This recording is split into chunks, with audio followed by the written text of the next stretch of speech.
আপনি চিন্তা করতে পারেন ধর্মকে কেন্দ্র করে কি উন্মাদনা শুরু হয়েছে বাংলাদেশে।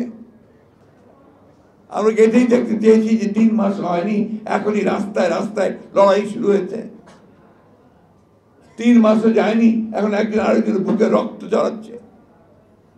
3 মাসও যায়নি, এখন পত্রিকা অফিস পুড়িয়ে দেওয়া হচ্ছে, আক্রমণ করছে। কোন বাংলাদেশ?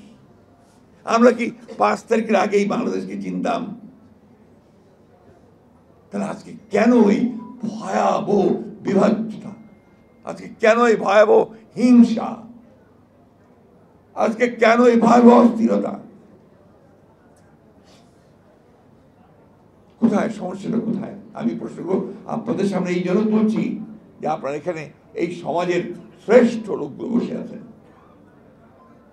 আপনার ছাত্র জীবনের শ্রেষ্ঠ ছাত্র ছিলেন, আপনার কর্মজীবনের শ্রেষ্ঠ, আপনারা আমাদের মানুষের কাছে, সাধারণ মানুষের কাছে আপনারা দেবতা, আপনার চিকিৎসক। তাদের সামনে এই প্রশ্নগুলো আমি তুলছি। আর কত এই বিভাজন নিয়ে, আর কত এই ঘৃণা নিয়ে আমরা বাংলাদেশকে টেনে উপরে তুলবার চেষ্টা করব? বারবার টেনে তোলা হবে, আবার পড়বে ঘৃণা দিয়ে, মিথ্যা দিয়ে, দানবীয় শক্তি দিয়ে, আবার উঠবে, আবার ফেলবে। আমি এই কথা আজকে এই জন্যই বলছি যে মিলন যে প্রাণ দিয়েছিল, এখানে আমরা সবাই অনেক গুণগান করলাম, অনেক কথা বললাম। যারা এখানে আছেন তারা অনেকেই তার সঙ্গে সরাসরি যুক্ত ছিলেন সেই আন্দোলনের সঙ্গে। আমাদের কি দুর্ভাগ্য দেখেন, আমাদের ব্যর্থতা যে আমরা মিলনের সেই রক্তত্যাগ, আত্মত্যাগ, তাকে কিন্তু আমরা সত্যিকার অর্থে বাস্তবে রূপ দিতে পারিনি। কত সালে সেটা? 90-এ প্রাণ দিয়েছিল ভোটের অধিকারের জন্য, স্বৈরাচার দূর করার জন্য।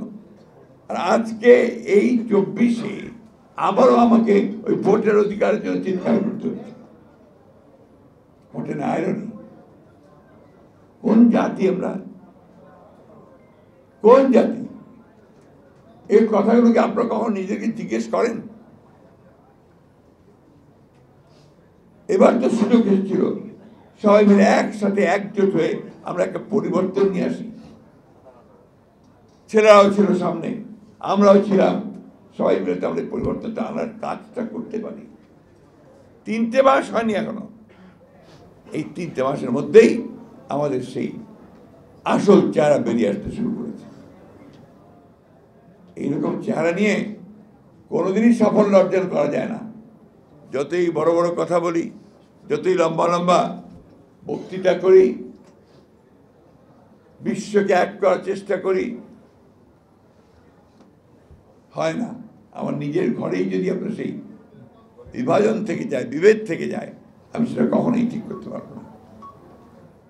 আমি যে প্রশ্নটা আপনাদের সামনে তুললাম তার কারণ আছে। আমি এই কয়েকটা দিনে আমরা খুব চিন্তিত, উদ্বিগ্ন, ভয়াবহভাবে উদ্বিগ্ন। আপনি চিন্তা করতে পারেন ধর্মকে কেন্দ্র করে কি উন্মাদনা শুরু হয়েছে বাংলাদেশে। আপনি চিন্তা করতে পারেন যে মুক্ত স্বাধীন মিডিয়ার জন্য, প্রেসের জন্য, সংবাদমাধ্যমের জন্য আমরা এতদিন লড়াই করলাম, তার অফিস পুড়িয়ে দিচ্ছে। এই বাংলাদেশ তো ভাই আমি দেখতে চাই না, আমি অন্তত চাই না। আর কি উন্মাদনা, ক্রেজ। কিছু সংখ্যক মানুষ আছেন, আপনাদের সোশ্যাল মিডিয়া আমি দেখি না সহজে, যখন দেখি আতঙ্কিত হচ্ছি, পুড়িয়ে দাও, জ্বালিয়ে দাও, এই ধরনের কথাবার্তা লেখা হচ্ছে। সেখানে চিন্তা করতে পারি কোন জায়গায় নিয়ে যাচ্ছে বাংলাদেশকে। আমরা কি বুঝি আমাদের ভয়টা কোথায়? আমরা কি বুঝি আমাদের আতঙ্কটা কোথায়? আমরা কি বুঝি আততায়ী কোথায় ছুরি নিয়ে দাঁড়িয়ে আছে আমাদের পেছনে? বুঝি না। বুঝলে আজকে এই সমস্ত দায়িত্বহীন, ইররেসপন্সিবল কথাবার্তা আমাদের মুখ দিয়ে বেরোতো না। দুর্ভাগ্য আমাদের। কিছু সংখ্যক মানুষ তারা নিজেদেরকে অত্যন্ত জনপ্রিয় মনে করেন, সবচেয়ে দেশপ্রেমিক মনে করেন, আর গোটা জাতিকে আজকে তারা বিভাজনের দিকে ঠেলে দিয়ে, উস্কে দিয়ে একটা অন্ধকারের দিকে ঠেলে দিচ্ছে।